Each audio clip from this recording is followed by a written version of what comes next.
Hi all, this is Mr. Yeager for chemistry. I am going to be looking at both introducing the mole and beginning to do some of our mole conversions with molar volume, and then we're going to also look at using Avogadros number and changing moles to particles and determining actually the number of individual compounds involved in a situation. All right, so we get to the all-important mole. All right, this unit is like the backbone of chemistry calculations. All right, we are using it through the rest of the year, basically everywhere. And it is basically, I mean, it's kind of an odd idea. It is the standard unit for the amount of a substance. So the mole is a counting number, okay? The mole is a counting number. It is just like what we always compare it to is the dozen. A dozen, when you hear the word dozen, always means 12. It doesn't mean anything else other than 12, all right? A mole is a specific number of particles as well. I could have a mole of donuts, and that person should be able to hand me over an exact number that would equal a mole. Now, that number is pretty ridiculous, as you can see below, all right? We will be converting the mole into three different things. We can convert the mole into liters of gas, if we're talking about gaseous compounds. We can convert mole into mass and know how much something will weigh, essentially.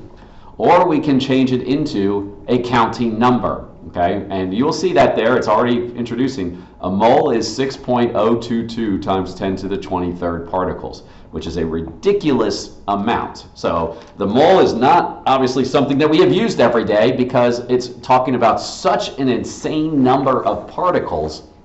It would only make sense for something so insanely small like an atom or a compound of atoms, etc. Okay? So with molar volume, what we're looking at here is this is a conversion. Okay? It turns out that if you are at what we call standard temperature and pressure, which we will hear that quite a bit, it's usually will be written in the problems, and you really don't have to worry about it anything more than just the fact that it's stated there, and that's it. But when every single chemical in a gaseous form, so in the form of a gas, at the standard temperature and pressure, which is 0 degrees and 1 atm, again, some of that might not make sense right now, we'll play with that later in gas laws. You will always have 1 mole of every single substance, it's crazy, will take up 22.4 liters of space. All right? 1 mole will always, it doesn't matter what substance we're talking about, we could be talking about nitrogen, oxygen, helium, argon, hydrogen, whatever, it'll all take up 22.4 liters of space. Now, I don't want to get into too much. There might not be as much weight to some of them versus others, okay? But they all take up the same amount of space. So this is an official conversion, okay, between the two. So we are saying these two numbers, 1 mole and 22.4 liters, is how we will convert between moles and liters in every single problem, all right? So we're getting to it. So molar example problems, okay? We'll come back to this a couple of times, all right? Because again, I'm hoping I can get through volume and representative particles. We are starting to do these conversions, okay? We're going to be given certain numbers. We're going to do just one-step conversions right now between mole and volume. And you can see, you're going to follow my lead on this in terms of how to change from one to the other. There's a very set process, and if you follow the process and don't memorize the situation, you will be much better. Memorize the process, not individual problems. All right? So this is how this works, okay? So we have 14 moles of N2, and I'm trying to solve for volume, okay? So the way this works is you will always start off with the number that's given to you. So whatever they are giving to you in the problem, you're starting that off. I like to draw these little brackets. So I draw underneath the line, and then I draw a vertical line after it. Some people call them train tracks, some people call them fences.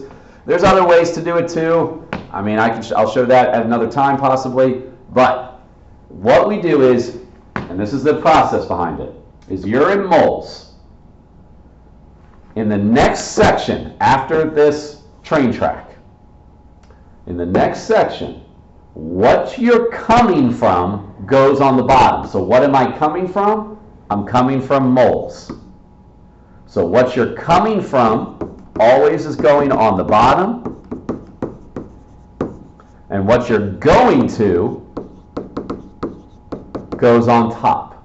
So I'm going to have moles on the bottom, and I'm trying to go to liters.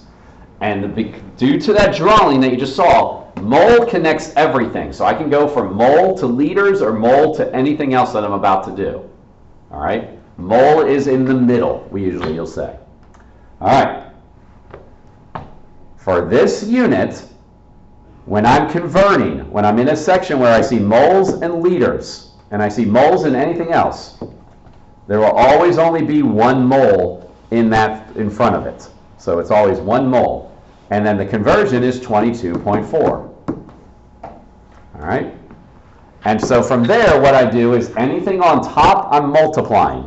So 14 times 22.4 is equal to 313.6 liters, but this is where the sig figs comes in. I go back and I only look at the initial number. I don't care about the conversion factor. Don't use that to figure out sig figs. How many sig figs do I have? I have 1, 2, 3. So I'm going to round this to 1, 2. I need to look at the 3. There's a 6 next to it, so it goes to 314 liters.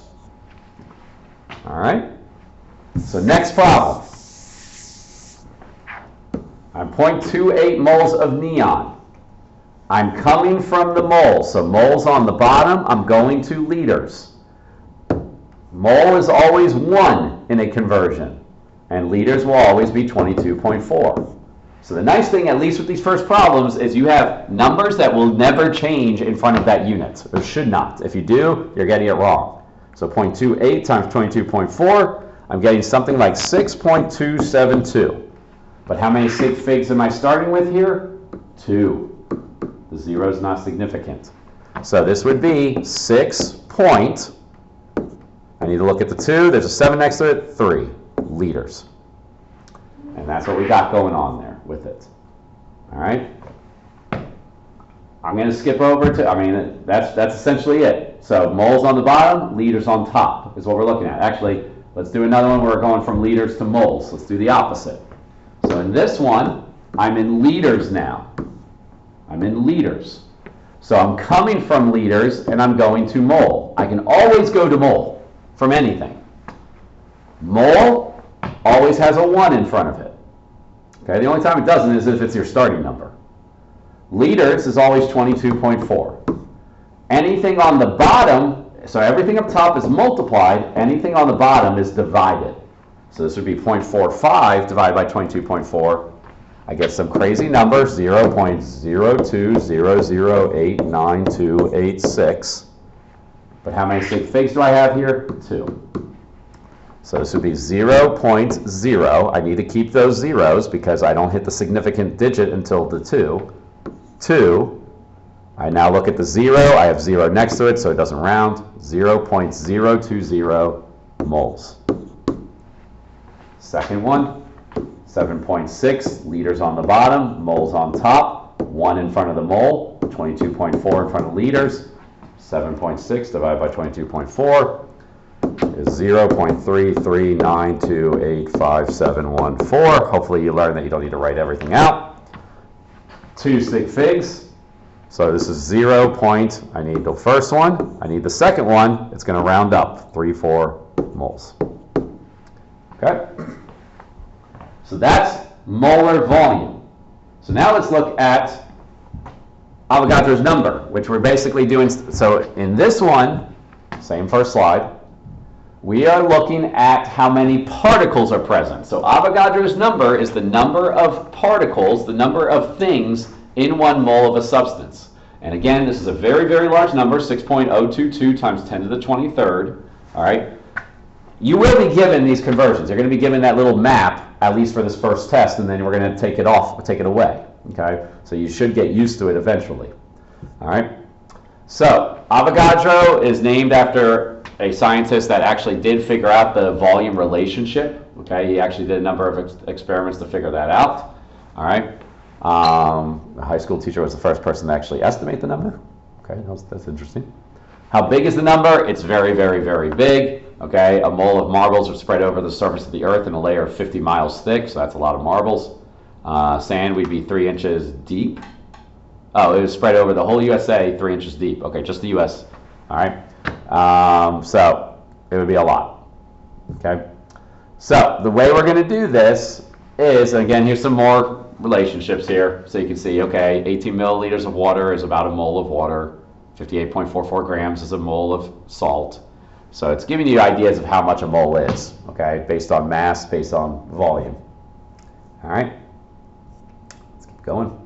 All right, so let's do the problem. So I already just showed this section where we can go between volume and mole. So this is a direct step between the two where we use 22.4. I'm now going to be interested in the left step over here, okay, this step over here, where we're going to convert between mole and how many particles are present. We'll do a separate video on mass because there's an extra step to that. So what we're saying is 1 mole is always equal to 6.022 times 10 to the 23rd. So if I'm in moles, and I want to know how many particles there are, I'm in moles. I'm going to go from moles and go to, in this case, atoms, because I'm just talking about beryllium atoms. Mole, always 1. Atoms, since I'm going to individual particles, this is 6.022 times 10 to the 23rd. So 0.25 times 6.022 times 10 to the 23rd. This comes out to 1.5055, sorry, times 10 to the 23rd. I never use the conversion factor to help me. I'm going to use the initial starting number. There's only 2 sig figs here again. So I'm going to keep the 1 and I'm going to keep a 5. There's a 0 next to it, so this is going to be 1.5 times 10 to the 23rd. We do keep the exponent. This would be atoms. The second one, I'm coming from moles, going to, technically this is molecules because it's diatomic. 1 mole, 6.02 times 10 to the 23rd. I multiply these two. 1.33 times 6.02 times 10 to the 23rd. I get 8.0066 times 10 to the 23rd. This has 1, 2, 3 sig figs. So I want 1, 2, 3, but I look at the 0. There's a 6 next to it, so this would be 8.01 times 10 to the 23rd molecules. Let's do one going the opposite way. All right, because we got to be careful with this one. All right. I'm in atoms now, and I'm going back to moles. So atoms will be on the bottom, moles on top. What goes in front of moles? 1. Atoms, 6.02 times 10 to the 23rd. All right, 2, I guess.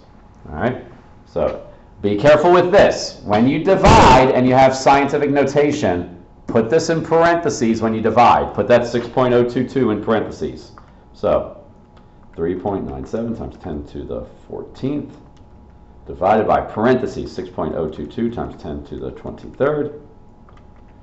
And I get, all right, I'm going to go around this pretty quick, so I'm going to shorten this. This comes out to 6.59249, and then some more, times 10 to the negative 10th.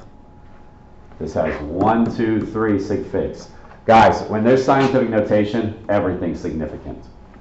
Okay, so 6.5, I have 9 here, 2's next to it, so it stays 9 times 10 to the negative 10th moles. Bottom one, I'm in atoms, atoms on the bottom, moles on top.